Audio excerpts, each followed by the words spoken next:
am Jennifer and I'm so happy and grateful you're here. Today I'm going to be showing you how I make my wonderful, super easy, delightful, and fun fortune cookies.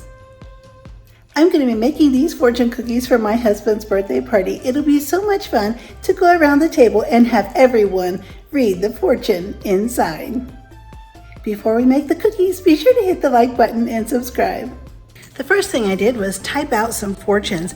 Of course, these aren't real fortunes, and I don't believe in such a thing, but it was fun to put some of these things together.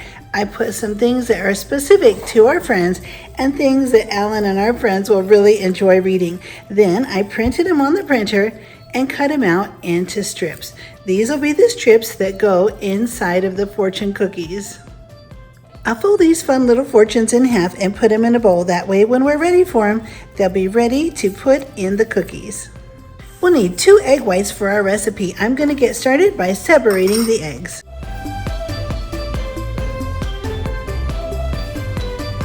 We are going to get this recipe put together quick and efficiently. I have the 2 egg whites here, and then I'm going to add 3 tablespoons of vegetable oil. And I'm using a stainless steel bowl because we're going to whip these eggs up, and stainless steel bowls are really great for whipping eggs until they're frothy. I have a half a teaspoon of almond extract and a half a teaspoon of vanilla. We're going to get beating these eggs until they're frothy and foamy.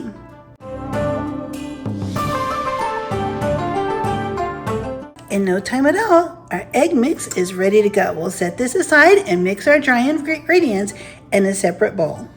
In this big bowl, I'm going to add in a half a cup of all-purpose flour, a half a cup of sugar, 1.5 teaspoons of cornstarch, and a 1/4 teaspoon of salt.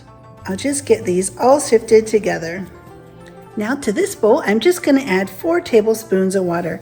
I'll get this mixed up until it makes a paste.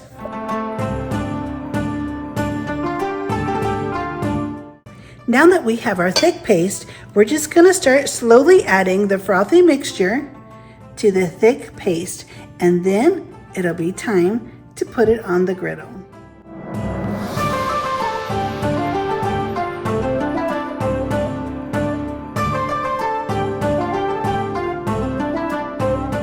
As you can see here, we have a really nice soupy mixture.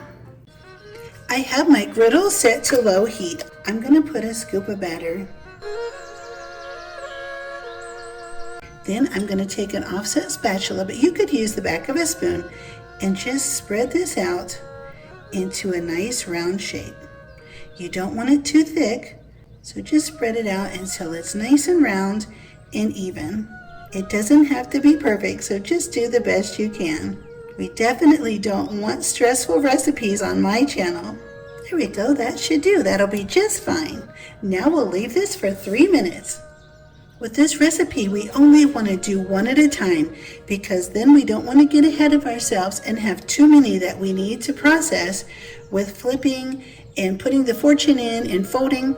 So we'll do one at a time. It'll take a little while, but it'll be worth it. And it's super easy after all. It has been 3 minutes and I have a really super thin spatula that I'm going to use to get under the edges of this little cookie. And I'm going to carefully lift it up and flip it over. We'll leave it another 3 minutes on this side. I've taken the little fortune cookie off the heat, and now I'm going to get one of the fortunes and put inside. I'll carefully fold the little cookie over until the sides are touching, and then I'm going to take it and put it on the edge of a glass and press it down to make the fortune shape. I'll put it inside of a muffin tin so that it keeps its shape. On to the next ones.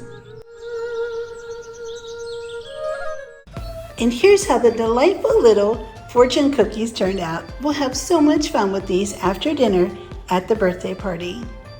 I am so happy you are here. I had so much fun putting these wonderful little cookies together. They're just really a lot of fun, especially when you get to type out the fortunes that go inside. I'll be so happy if you hit the like button and subscribe, and I'll see you next time.